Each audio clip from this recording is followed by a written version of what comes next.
Welcome to your Mortgage Insider Update this week. We are 1 week past the jobs report. Bureau of Labor Statistics puts out these reports every single month. This follows on the heels of the Federal Reserve meeting last week where they raised 75 basis points. And so the jobs report that came out just after that continues to show strength, but shows some really interesting numbers when you dive into the details. So we're going to dive right on that. Pull up just a breakdown here. So the main headline, this is where 261,000 jobs came in as a positive, which is 200,000 estimated. That's better than expected.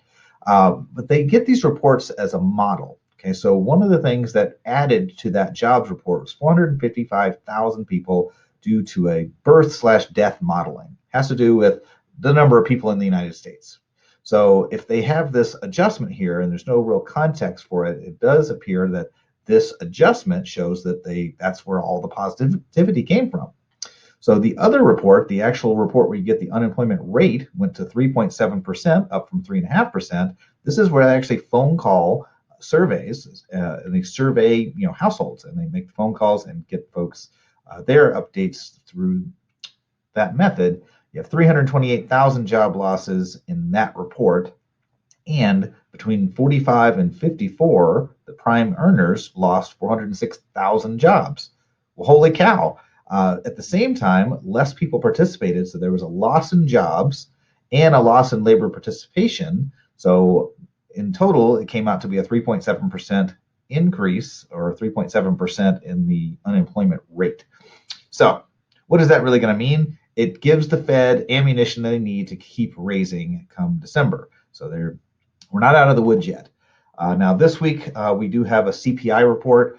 Consumer Price Index comes out on Thursday. Today is election day, Tuesday, November the 8th. We've got the potential for a change in the House and potentially the Senate as far as the sway of who runs the government. I think markets are just watching for that. It's unlikely that we'll have the final results for most of those races today. So today, the mortgage-backed security market's actually showing an improvement. We're still right at that 25-day average. So this is the price to the security. As the price rises, the interest rate to the consumer falls, but we're definitely we're not out of the woods yet.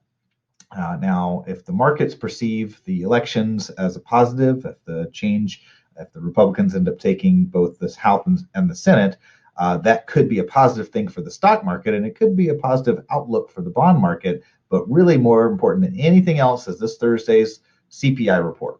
The 10-year Treasury basically trading water. We've seen a couple of days up. Today it's down.